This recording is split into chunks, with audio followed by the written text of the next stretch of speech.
ಅಣ್ಣನ ಪ್ರೀತಿ ನಿರಾಕರಿಸಿದ್ದಕ್ಕೆ ತಮ್ಮನಿಂದ ಯುವತಿಗೆ ಚಾಕು ಇರಿತ. ನಡು ರಸ್ತೆಯಲ್ಲೇ ಯುವತಿಗೆ ಚಾಕು ಇರಿದಿರೋದು.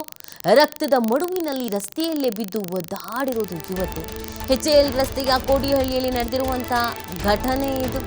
3 ದಿನ ಆಸ್ಪತ್ರೆಯಲ್ಲಿ ನರಳಾಡಿ ಚಿಕಿತ್ಸೆ ಫಲಿಸಿದ ಯುವತಿ ಸಾವನ್ನಪ್ಪಿರೋದು. ಅಮೃತ ಚಾಕು ಇರಿತಕ್ಕೆ ಒಳಗಾಗಿ ಸಾವನ್ನಪ್ಪಿದಂತ ಯುವತಿ. ಕಳೆದ 13ರಂದು ಅಮೃತಗೆ ಚಾಕು ಇರಿದಿದ್ದ ಆಸಾಮಿ ಸೂರ್ಯ 15ರಂದು ಸಂಜೆ ಚಿಕಿತ್ಸೆ ಫಲಕಾರಿಯಾಗದೆ ಆಸ್ಪತ್ರೆಯಲ್ಲೇ ಸಾವನ್ನಪ್ಪಿರೋದು. ಸೂರ್ಯ ಹಾಗೂ ಧನುಷ್ ಎಂಬ ಸಹೋದರರಿಂದ ಈ ಕೃತ್ಯ ಎಸಗಲಾಗಿದೆ. ಯುವತಿಯ ಪ್ರಿಯಕರ ಧನುಷ್ ಹಾಗೂ ಚಾಕು ಇರಿದ ಸೂರ್ಯನ ವಿರುದ್ಧ ಇದೀಗ FIR ದಾಖಲಾಗಿದೆ. ಇಬ್ಬರು ಆರೋಪಿಗಳನ್ನು ಬಂಧಿಸಿರುವಂಥದ್ದು ಜೀವನ್ ಭೀಮನಗರ ಪೊಲೀಸರು. ಅಣ್ಣ ತಮ್ಮ ಅಂತ ನೋಡಿ, ಅಣ್ಣನ ಪ್ರೀತಿಗೆ ಒಪ್ಪಿಗೆ ಕೊಟ್ಟಿಲ್ಲ ಅಂತ ತಮ್ಮ ಹೋಗಿ ಚಾಕು ಹಾಕಿರೋದು. ಒಂದೇ ಏರಿದವರಾಗಿದ್ದ ಧನುಷು, ಸೂರ್ಯ ಹಾಗೂ ಅಮೃತ ಓಂಶಕ್ತಿ ಮಾಲೆ ಹಾಕುವ ವೇಳೆ 2 ಕುಟುಂಬ ಪರಿಚಯ ಆಗುತ್ತೆ. ಅದೇ ಪರಿಚಯದಿಂದ ಧನುಷ್ ಮತ್ತು ಅಮೃತ ಆತ್ಮೀಯರಾಗಿದ್ರಂತೆ. ಇಬ್ಬರು ಪರಸ್ಪರ ಪ್ರೀತಿಸ್ತಾ ಇದ್ರಂತೆ. ಆದರೆ ಅದಾಗಲೇ ಧನುಷ್ ಮದುವೆಯಾಗಿ ವಿಚ್ಛೇದನ ಪಡೆದಿದ್ದಂತೆ.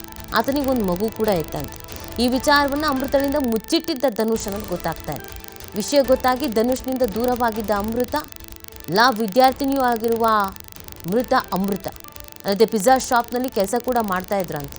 ಅಣ್ಣನ ಪ್ರೀತಿ ನಿರಾಕರಿಸಿದ್ಲು, ನೀನನ್ನು ಉಳಿಸಲ್ಲ ಅಂತ ಹೇಳಿ ಸೂರ್ಯ ಅನ್ನೋನು ಹೋಗಿ ಚಾಕು ಹಾಕಿರೋದು. ಅಂದರೆ ತಮ್ಮ ಯುವತಿಯ ಮನೆ ಬಳಿ ತೆರಳಿ ಗಲಾಟೆಯಾಗಿ ಯುವತಿಯ ಬೆನ್ನು ಹಾಗೂ ಎದೆಗೆ ಚಾಕುವಿನಿಂದ ಇರಿದಿರೋದು.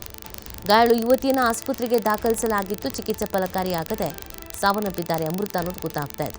ಆರೋಪಿ ಸೂರ್ಯ ಹಾಗೂ ಧನುಷ್ನನ್ನು ಬಂಧಿಸಿರುವಂಥದ್ದು ಜೀವನ್ ಭೀಮನಗರ ಠಾಣಾ ಪೊಲೀಸರು. CV ರಾಮನ್ ಆಸ್ಪತ್ರೆಗೆ ಮರಣೋತ್ತರ ಪರೀಕ್ಷೆಗೆ ಮೃತದೇಹ ರವಾನೆ ಮಾಡಲಾಗಿದೆ.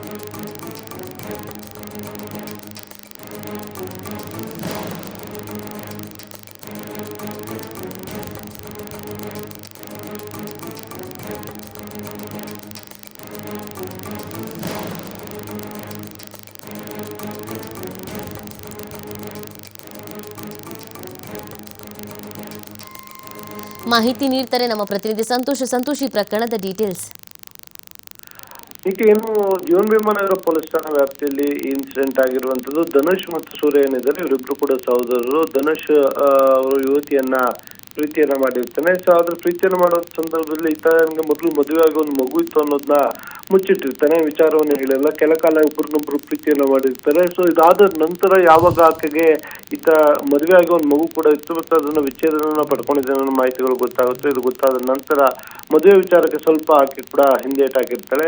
ಸೊ ಈ ವಿಚಾರವಾಗಿ ಧನುಷ್ ಮತ್ತು ಪ್ರಿಯತಮ ನಡುವೆ ಒಂದಿಷ್ಟು ಕಿರಿಕಲ್ ನಡೀತಾ ಇರುತ್ತೆ. ಈ ಸಂದರ್ಭದಲ್ಲಿ ಧನುಷ್ನ ತಮ್ಮ ಸೂರ್ಯ ಏನಿದ್ರೆ, ಇದಕ್ಕೆ ಒಂದು ವೇಳೆ ನೀನೇನು ಮದುವೆ ಆಗದೆ ಹೋದ್ರೆ, ಈ ನಿರಾಕರಣೆಯನ್ನ ಮಾಡಿದ್ರೆ, ನಮ್ಮ ಮನೆ ಮೋಸವನ್ನ ಮಾಡಿದ್ರೆ ನನ್ನ ಹತ್ಯೆಯನ್ನ ಮಾಡ್ತೀನಿ ಅಂತ ಹೇಳ್ಕೊಂಡಿರ್ತಾನೆ. ಅದೇ ರೀತಿಯಲ್ಲಿ ಆಕೆ ಸಿಕ್ತಾಗ ಆಕೆಗೆ ಏಕಾಏಕಿ ಚಾಕು ಎದೆಗೆ ಮತ್ತು ಸೊಂಟದ ಭಾಗಕ್ಕೆ ಏನು ಚಾಕುವಿನಿಂದ ಇರಿದಿರುವಂತದ್ದು. ಇದಾದ ಬಳಿಕ ಇನ್ನು ಅಲ್ಲಿಂದ ತಪ್ಪಿಸ್ಕೊಳ್ಳಿಕ್ಕೆ ಪ್ರಯತ್ನ ಮಾಡ್ತಾರೆ. ತಕ್ಷಣ ಸ್ಥಳೀಯರು ಏನಲ್ಲಿರ್ತಾರೆ ಅವರು ಆತನ್ನ ಹಿಡಿದು ಪೊಲೀಸರಿಗೆ ಒಪ್ಪಿಸಿರುವಂತ ಕೆಲಸವನ್ನ ಮಾಡಿರುವಂತದ್ದು. ಇನ್ನ ಪ್ರಿಯತಮ ಏನಿದ್ಲು, ಈಕೆ ಒಂದು ಕಡೆ ವೃತ್ತಿಯಿಂದ ಅಂದ್ರೆ LLB ಯನ್ನ ಓದ್ಕೊಂಡಿದ್ಲು. ಅದ್ರ ಜೊತೆಗೆ ಬೇರೆ ಕಡೆ ಕೆಲಸವನ್ನು ಕೂಡ ಮಾಡ್ಕೊಂಡಿದ್ರು.